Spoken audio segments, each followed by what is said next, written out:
So much of the millennium, this 1,000-year reign of Christ, has to do with the fulfillment of Old Testament promises to national Israel. We talked about this question in the last service, but I want to come back to it because it kind of sets the table for why we're saying the things that we are about the millennium. Yeah. So can you, do you know anything about replacement theology? A little bit. A little bit. You wrote your doctoral dissertation on that. Yeah. You wrote a book on that, which we have in our bookstore.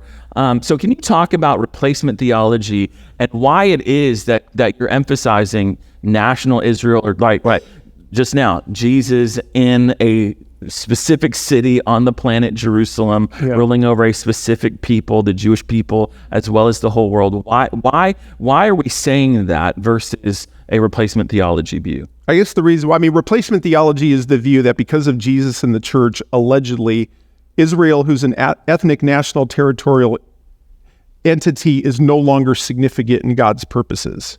So you have all these promises to national Israel in the Old Testament, and some are saying those are not going to be fulfilled literally with Israel in the land. There's no restoration of the national entity because of Jesus and the church.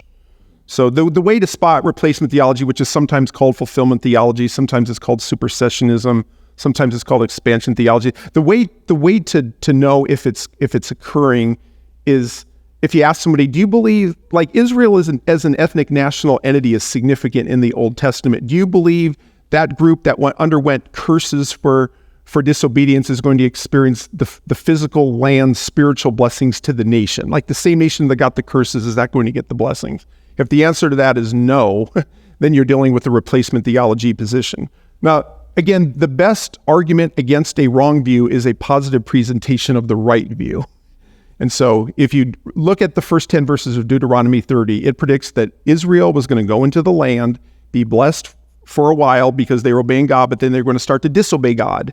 And then they were going to be dispersed to the nations and then later brought back, saved spiritually, and restored with the land and physical blessings. It's a big picture passage. If you read Leviticus 26, you'll see the same thing. Verses 40 to 45 predicts that when Israel's in dispersion, if they repent, God will bring them back into the land and bless them. If you read all the minor prophets and the major prophets, in Jeremiah 30 to 33, Ezekiel 36 to 48, all these passages talk about a restoration of Israel. The New Testament comes along and reaffirms the restoration of Israel. Acts 1:6, Lord, is at this time you're restoring the kingdom to Israel. Jesus says it's not for you to know the timing. Implied, yes, it is going to occur. You read the significance of the 12 tribes of Israel in Revelation 7.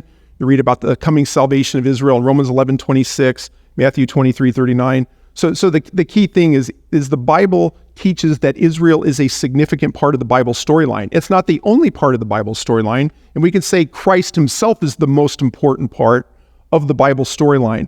But I'm using these synonymously. Christ and God have deemed in their sovereignty that Israel is a significant part of the Bible storyline. Genesis 12:2-3 says, for Abraham, I'm going to make a great nation out of you, which is Israel, and in you all the families of the earth are going to be blessed. And that's going to include the Messiah who comes from Israel. So one of the main reasons we want to reject replacement theology is it's contrary to the Bible storyline.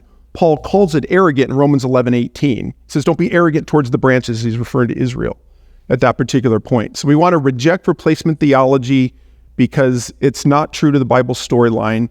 When it comes to Israel, we don't want to underemphasize or overemphasize its significance, but we want to give it the significance Scripture gives to it. So the best view is to see, in addition to what God is doing for the nations in general and what he's doing in the church in this age, that national Israel is significant in God's purposes, and we embrace that in a way that Scripture presents. Hey, thanks for tuning in to our Redeemer YouTube channel. If this is helpful for you, please make sure that you like this video, smash the subscribe button, and hit that bell icon. It will help us reach more people with biblical truth. Thank you so much.